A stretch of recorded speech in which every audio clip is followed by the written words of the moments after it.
Hands up. और school की छुट्टी होने तक ऐसी धूप में खड़ी रहोगी तुम। Hands up.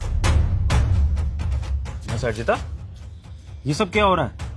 इतनी छोटी सी बच्ची को आपने स्कूल प्रेमिसेस के बाहर इतनी गर्मी में इतनी धूप में खड़ा कर रखा है, क्यों? अच्छा हुआ सर आप आ गए। ये वही लड़की है जिसने 4 महीने से अपनी फीस नहीं दी है, और जब भी मैं इससे पूछती हूँ तो ये बोलती है कल दे देंगे, परसों दे देंगे। तो बस इसलिए मैंने सोचा कि आज इसे मैं पनिश कर दूं, ताकि इसको और इसके पापा को सबक मिले। What? आपने 4 महीने से फीस नहीं पे करी है? ये क्या बिहेवियर है? आपको और आपके पेरेंट्स को जरा से भी मैनर्स नहीं है? अगर आप स्कूल में पढ़ रहे हो तो आपकी टाइमली फीस जानी चाहिए ना। बाकी बच्चे क्या पागल हैं जो अपनी फीस टाइम से पे करते हैं? बताइए। सर वो पापा की तबीयत। क्या पापा पापा लगा रखा है आपने? तो रिस्पॉन्सिबिलिटी नाम की चीज ही नहीं है पेरेंट्स की भी। अब मिस अर्जिता, आपने इसके पापा से बात क्यों नहीं करी? सर मैंने इसके पापा से बात करी थी, पर इसके पापा बिल्कुल इस जैसे ही हैं। जब भी मैं फीस की बात करती हूँ तो बोलते हैं कल दे देंगे, परसों दे देंगे, पर उनकी डेट ही नहीं आ रही है फीस देने की। अब सर इसके पापा झूठे निकलेंगे तो बेटी भी झूठी निकलेगी ना। ठीक है मिस अर्जिता, काम करिए, आप इसको मेरे कैबिन में लाइए, मैं जरा थॉरली से बात करता हूँ।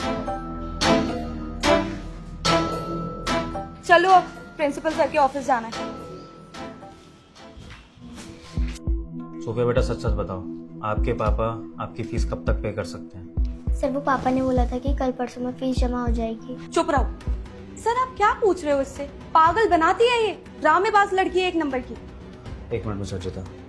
सोफिया बेटा, देखो, स्कूल का प्रिंसिपल होने के नाते मैं आपके लिए इतना फेवर कर सकता हूँ कि मैं आपको 1 वीक का टाइम और दे रहा हूँ।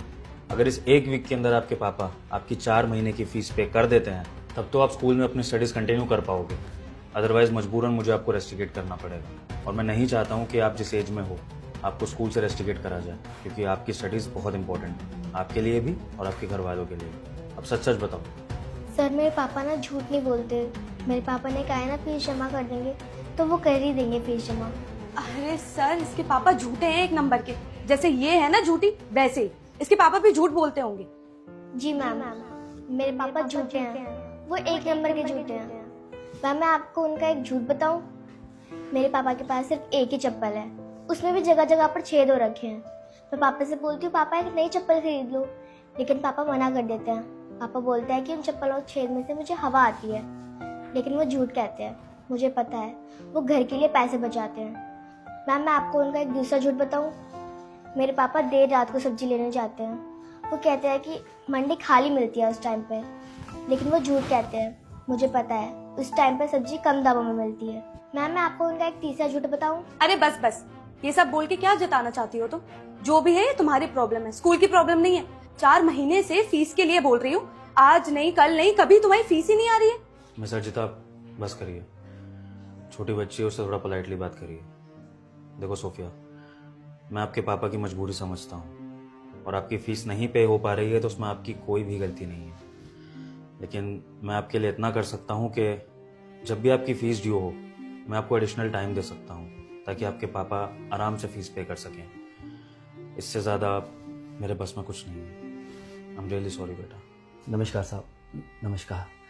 आप सोफिया के पापा हैं? जी सर।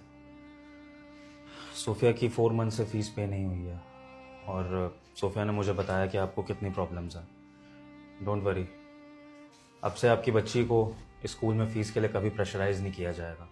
और हाँ, मैं आपकी हिम्मत को दाद देता हूँ, आपको सैल्यूट देता हूँ कि आप इतनी मुश्किलों से अपनी बच्ची को पढ़ा रहे हैं। आप चिंता मत करिए, आपके पास जब पैसे हुआ करें आप तब अपनी बच्ची की फ़ीस पे कर दिया करिएगा। और अगर पैसे नहीं भी हुए तो भी आप मुझे बता देना, मुझसे जो कंसेशन हो सकेगा मैं आपकी बेटी को दूंगा। ओके? बहुत बहुत धन्यवाद साहब। सोफिया बेटा, आप जाकर अपने क्लासरूम में स्टडी करो, आपके पापा आपकी फीस पे कर रहे हैं। हाँ साहब, ये फीस। ठीक है, थैंक यू सर। और साहब मैं वादा करता हूँ कि आगे से फीस आपको टाइम पे मिल जाएगी, कभी लेट नहीं होगी साहब। ठीक है साहब, मैं चलता हूँ, और आपका बहुत बहुत शुक्रिया जो मेरी बच्ची का आप इतना ध्यान रखते हैं।